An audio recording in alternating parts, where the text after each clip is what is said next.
How to create your own effects on TikTok. Hey everybody, welcome back to Official Help Desk. Today in this video, I'm going to show you how you can create your own TikTok effects. So without any further ado, let us get started. Head over to any of your web browser. In my case, I'm using Chrome application. At the top search word, type in TikTok Effect House.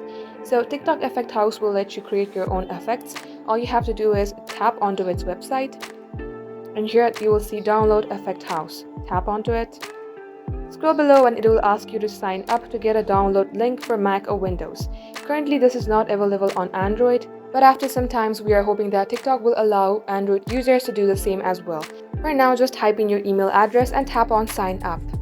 Then you will receive a welcome email soon, and to download the TikTok Effect House, all you have to do is click onto that link and follow the on-screen prompt to get started, then you will be good to go.